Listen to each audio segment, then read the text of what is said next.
Hi, everybody. Monday on Astral Oracles. Thanks for being here. The reason you're unhappy. The reason you're unhappy is that you feel cut off from life force, or this is your immediate reality. There is something missing. There's always something missing. Essentially, there are gradual things that are always missing because you live in a physical system that needs to uphold itself. So it gets into imbalances. It gets thirsty or hungry or needs to sleep or whatever. So in that way, there are, of course, simply imbalances about being alive. But usually these are tempered by, informed by you can call it a healthy flow of vitality, a connection to source energy, a correlation between your inner and your outer being. This is how children are born, and this is how children would, to a large degree, remain if they weren't brought up under circumstances where they were forced to relinquish that and to let go of that. So the reason that the entities, for instance, when they get these questions about please tell me who I am, what I need to be doing, and where I'm going with my life. The reason that they refuse to answer that is that anybody who's willing to tell you that do not have your best interest at heart. They're either bullies or tyrants or despots or whatever you want to call it, but anybody who thinks that, the best thing you could be doing with your life is to follow their instructions. People who do not recognize the sheer emotional miracle, like the unique system that another being is. They do not honor or are not able to connect to that emotional connection, and therefore they take the world as object. They take it as something outside of themselves, something to be ordered. This is ego, and this is how ego is created. And you might think that, okay, this is a subset of human beings, but notice how many people will actually happily tell you how you should be and what you should be doing and who you are, including, for instance, your parents, teachers, civic leaders, the society at large. Well, whoever's trying to sell you something, they're very, very happy to let you know what you should be doing with your life. And most people go along with this because it seems to be an intuitive survival mechanism. So they cut off either parts or the greater parts of their life force and this connection, and then they get into this mimicry where they're attempting to replicate the codes that they're essentially trying to follow orders, right? They're attempting to replicate the codes that they're being served up from the outside and to align with them in the hope that that will give them this acknowledgement, in the hope that that will get the people and the attitude that takes them as objects to recognize them as subject. It never really works, but what it does do is it often um, it assuages the pain, right? And what it gives you instead of that fulfillment um, of that connection is a sense of identity, a personal narrative, a wrong story about who you are and what you're doing here, and you have a name, and this is this is all your qualities because we say so.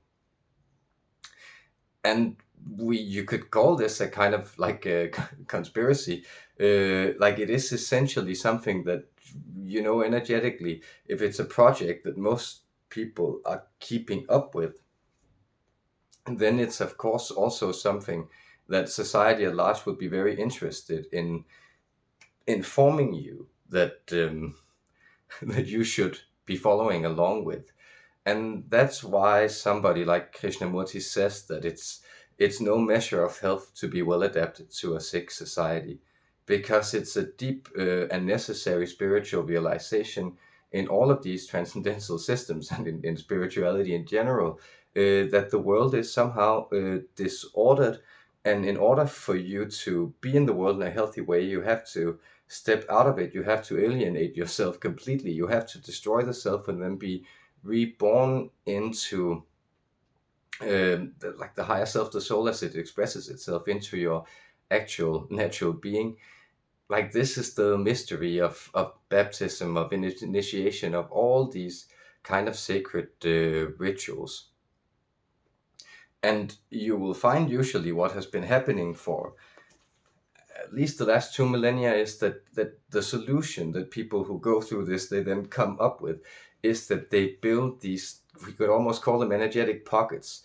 So monasteries, communities of seekers, the Pythagoreans, like it's almost wherever you go in the planet, you'll see that there are like these kind of esoteric isolates that try to keep that vibration and protect it from the world. And that can be all fine and good, except at this point in the timeline, we are in a place where we could call it the dark force of the ego is destroying the very foundation of the environment itself. So this means that even though if you hide away in a monastery, your stream will still get polluted and you can't grow anything on your fields because the forces that surround it that you're hiding away from or encasing yourself from are simply destroying the very foundations of life itself and the ability for it to exist on this planet.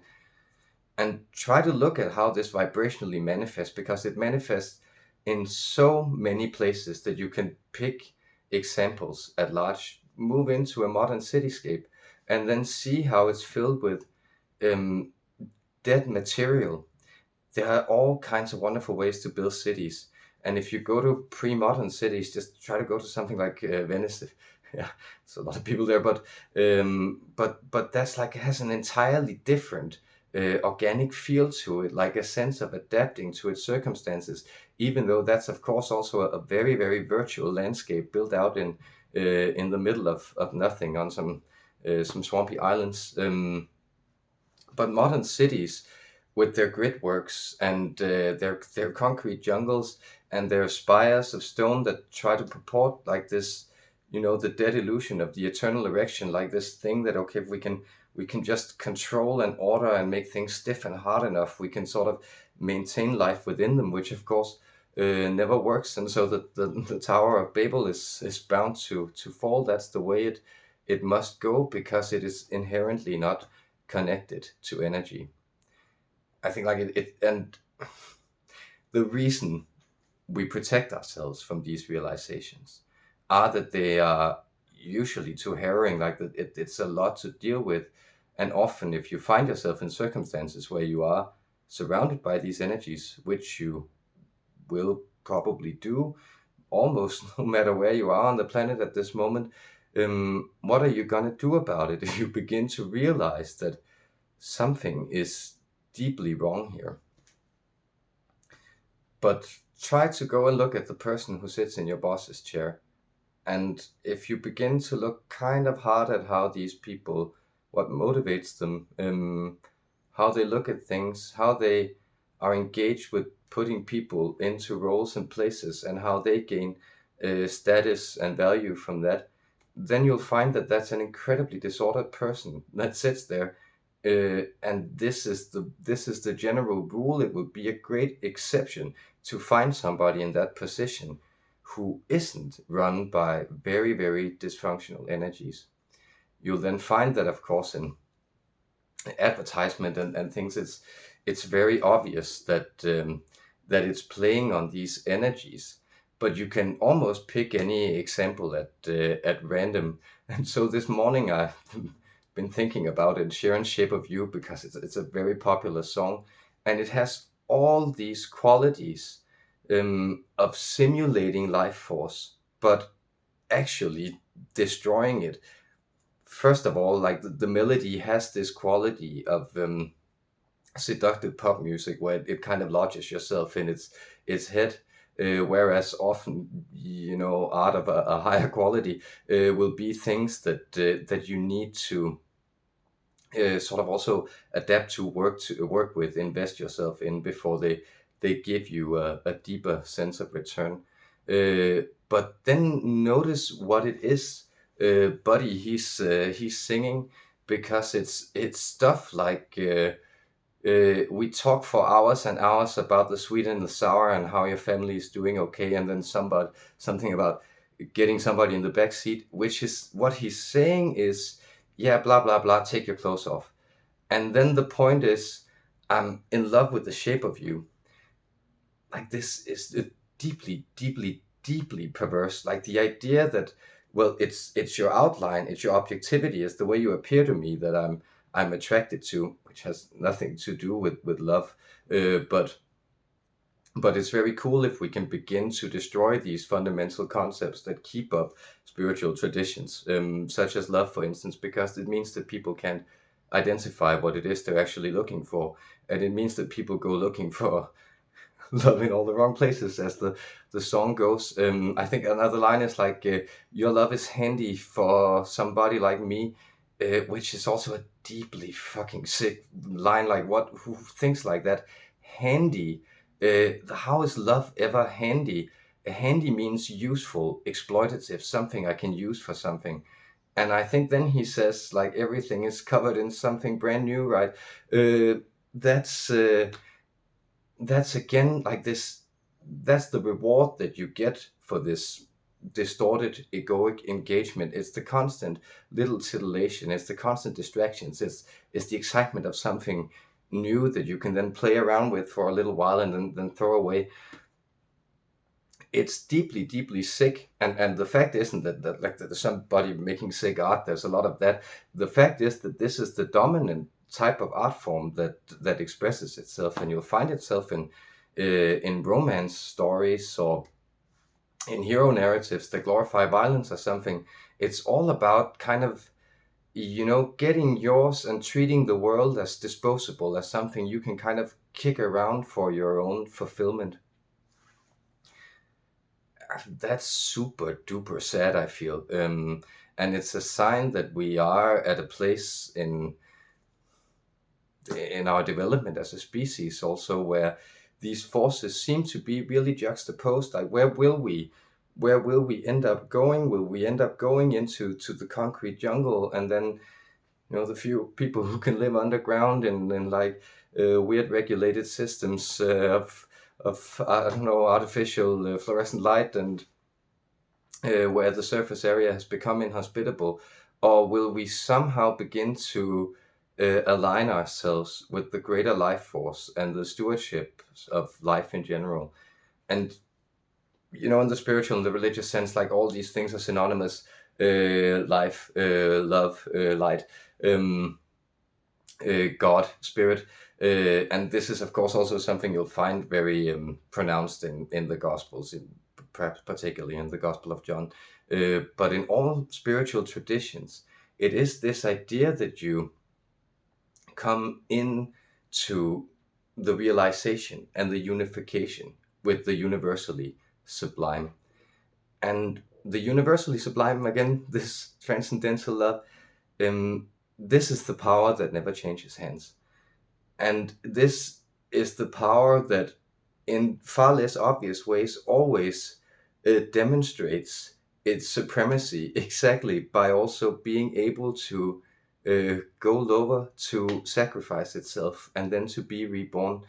So that's the quality of light, because if you're operating out of infinite patience, infinite allowance, infinite creation, well, anything can perish, because it flowers up again, right? And that's the triumph of spring. That's what happens. Every life is like, well, you thought you had me down, but here I am again, blooming, giving you my abundance, because this is what I'm able to. This is the true deep quality that you align with. And this is also where you will realize, and when you come deeper into the spiritual path, that you'll get this growing sensation, that your sense of self isn't really important. Your sense of self derives by being in this flow, and there's no fear of death in this, because you are just life force passing through the world. And at one point you'll move through that process and you'll turn into some other process of life force. But life goes on, right?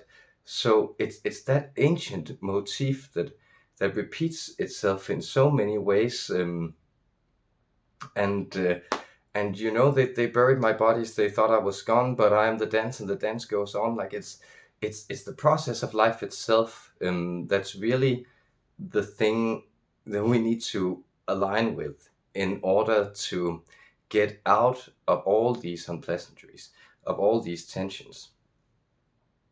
But it requires that deep and absolutely incredibly horrible realization that you are surrounded by dysfunction, by sickness, by disease.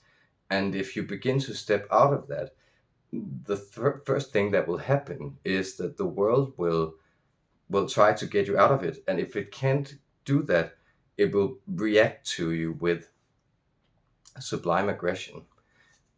Fortunately, there seems to be an agenda of spirit that pushes through, and that's helping, assisting us.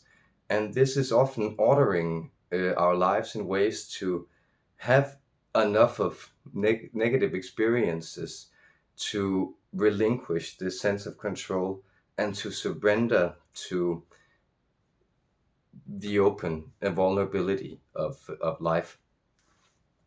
So a way it manifested in my own life was that, like yeah, I was in Morocco, and I need to go home, set my life right, and what do I do? Get back to school, but I'm spiritual, so get a Steiner job, and that kind of fell through, and it did fall through, but it was also like a weird experience of me trying to latch onto something, and really trying to get it.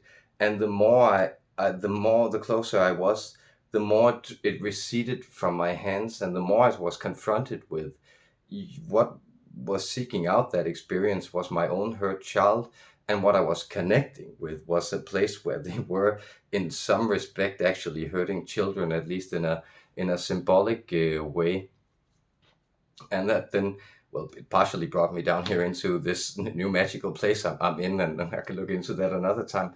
But what it also did was, me waiting for that job meant that I couldn't really settle until that settled, and they actually gave me the contract, and there was problems with that. So I wound up spending 5 months at my mom's and her husband's place, and I wouldn't have allowed myself to like fully realize that I need to not be around these people unless I'd been forced to be around my mother for that long, who deeply, sincerely hates me and wished to see me dead. And it's really been like a Job experience, because I've internalized this abuse, of course. Like, I've all constantly asked, what's the fuck's wrong with me? Like, why can't I be somebody lovable, right? And the fact is that I did absolutely nothing wrong down there. Like, I was cordiality itself. I was just superficially so super duper polite, as you may sense I'm capable of being, and yet that just kept stirring her ire, just making her more enraged, just getting her to do more and more attempts to hurt me. And finally, I wound up in a place where I was basically drive heaving all through the day, and I couldn't really sleep, and I had the feeling of a dagger in my heart and everything, like a lead clamp on my neck. And then it was finally like, you know what, you can just live your life. I don't want to have anything to do with you or the rest of you lot anymore, because there's actually something that's more important. That the thing that's more important is not my self-realization or my preferences. The thing that's more important is that I actually have stuff to do here. So not for my own sake, but because I've also been I've received these very positive confirmations from some of you out there, that the stuff that I've been doing these last years has really shifted and helped you move into positive places in your life. And I see that, and I marvel at the love that's present in some of you that I connect to, and I'm aware that that love in your life is then growing and helping others and serving them.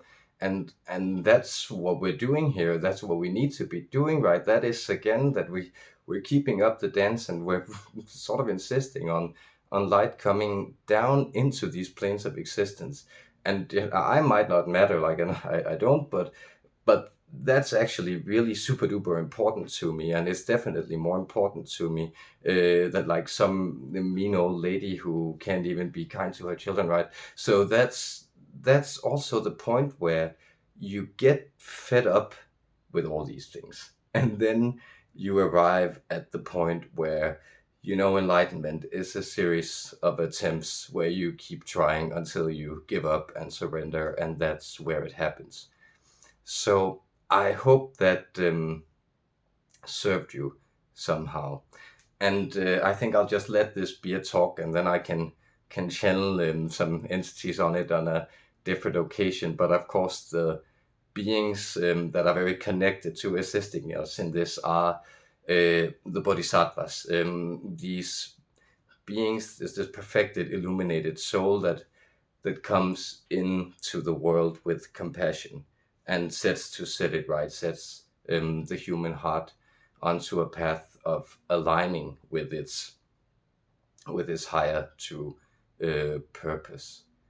And I hope you also feel that life is shining in on your existence. So thank you for holding the light and love out there, despite it might being difficult, and thank you for staying strong also in sorting out the darkness around you and dealing with it. So a lot of love to you guys. I'll I'll be seeing you around.